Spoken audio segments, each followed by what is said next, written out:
नमस्कार। एक व्यक्ति हैं साबू स्टीफन। साबू स्टीफन ने सुप्रीम कोर्ट में इलेक्शन कमीशन के खिलाफ एक पब्लिक इंटरेस्ट लिटिगेशन फाइल करी, क्योंकि उन्हें लगता है कि जो बिहार असेंबली चुनाव थे, जो बिहार विधानसभा चुनाव थे, उसमें कुछ अनियमितता हुई, जिसके कारण जो चुनाव थे वे पारदर्शी रूप से नहीं हो पाए। तो इस पीआईएल को सुनते हुए सुप्रीम कोर्ट ने पहले तो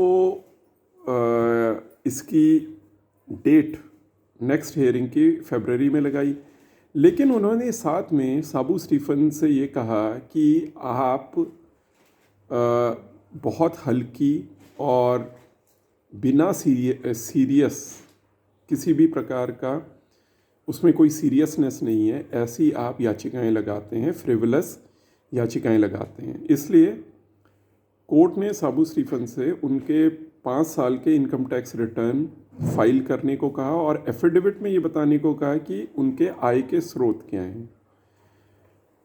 तो आइए इस पर एक संक्षिप्त सी चर्चा कर लेते हैं।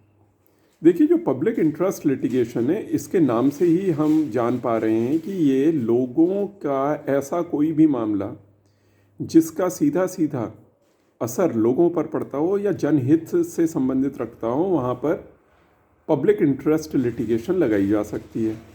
अब जब सुप्रीम कोर्ट कहता है कि जो ये साबू स्टीफन हैं ये पीआईएल का मिसयूज़ कर रहे हैं और नॉन सीरियस पीआईएल्स लगा रहे हैं, तो इसका मतलब क्या है? इसका मतलब ये है कि सुप्रीम कोर्ट ये मान रहा है कि इससे पहले साबू स्टीफन ने जो स्ट्रे डॉग्स हैं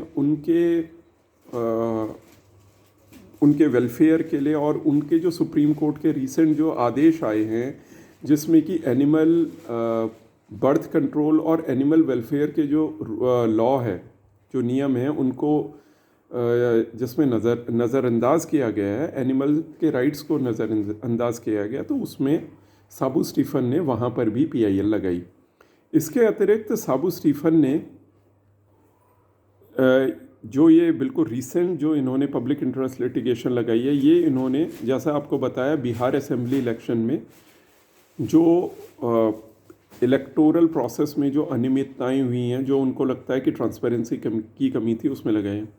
अब देखिए, अगर सुप्रीम कोर्ट ये कहता है कि जो ये पीआईएल हैं ये नॉन सीरियस तरीके से लग रही हैं, तो सुप्रीम कोर्ट को ये भी बताना पड़ेगा कि नॉन सीरियस से सुप्रीम कोर्ट का यहाँ पर मतलब क्या है। क्यों? क्योंकि देखिए, जो इलेक्शन कमीशन के इलेक्शंस को कराने के तरीके में और जिस भी तरीके से रिसेंट टाइम्स में जितने भी चुनाव हुए हैं, उसमें अगर कोई पारदर्शिता की कमी रही है, वो तो केवल ये जो व्यक्ति हैं इन्होंने ही उजागर नहीं करी। आपने ये देखा कि विपक्षी दलों ने भी इसको उजागर किया। और यहाँ पर अगर हम इसको थोड़ा सा लॉजिकली समझें, तो जो भी आज ये माना जाता है कि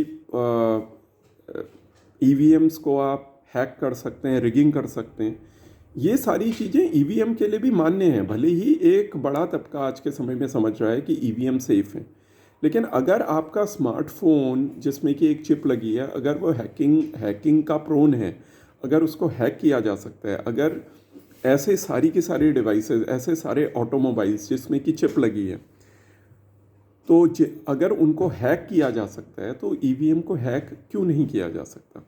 इसके अतिरिक्त जो एक ये आर्गूमेंट दिया जाता है कि पहले जब बैलेट पेपर से जब चुनाव होते थे, तो उस समय धांधली ज़्यादा होती थी, वहाँ पर फर्जी वोट ज़्यादा पड़ते थे। तो देखिए, ईवीएम और अगर आप बैलेट पेपर की तुलना करें, तो उन दोनों में कोई बहुत ज़्यादा अंतर नहीं है।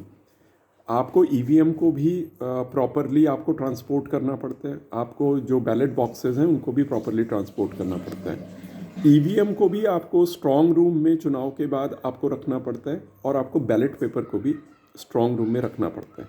तो कहने का अर्थ ये है कि जो इलेक्शन कमीशन की कार्यप्रणाली और साथ में जो इलेक्टोरल प्रोसेस है, उससे अगर किसी भी व्यक्ति का कोई भी डिसअपॉइंटमेंट है, डिसकंटेंट है, और अगर वो डिसइल्यूजन्ड है किसी भी कारण से, तो कोर्ट का काम ये नहीं है कि आप उनको सीधे ये कह दें कि आप नॉन सीरियस तरीके के आप यहाँ पर केसेस लगा रहे हैं।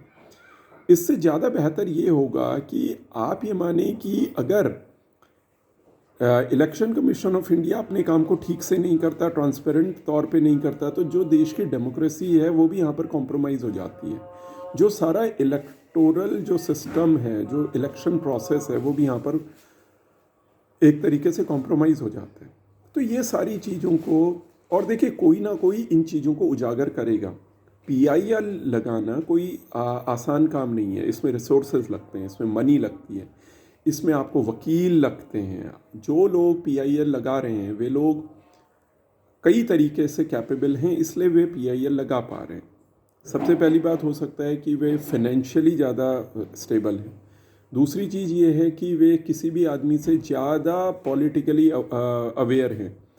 ये भी हो सकता है कि उनका कोई किसी भी तरीके की लीनिंग है, वो किसी एक पॉलिटिकल थॉट की तरफ लीन है। लेकिन पॉलिटिकल थॉट की तरफ लीनिंग तो हर किसी व्यक्ति की हो सकती है। तो इसलिए उनको केवल ये कह देना कि कोई आदमी अगर किसी पॉलिटिकल लीनिंग का है, इसलिए अगर वो कोई PIL लगा रहा है तो वो PIL नॉन सीरियस है, नॉन सीरियस है। तो ये अपने आप में बहुत ही गलत बात है। और अगर इस तरीके से सुप्रीम कोर्ट PIL को अगर डिस्करेज करेगा तो आगे कोई भी जनहित का मुद्दा लोग उठाने से पहले 10 बार सोचेंगे, और अगर कोई किसी भी एक्शन से पहले कई बार सोचेगा तो कोई भी जनहित का मुद्दा कोर्ट तक नहीं पहुंच पाएगा।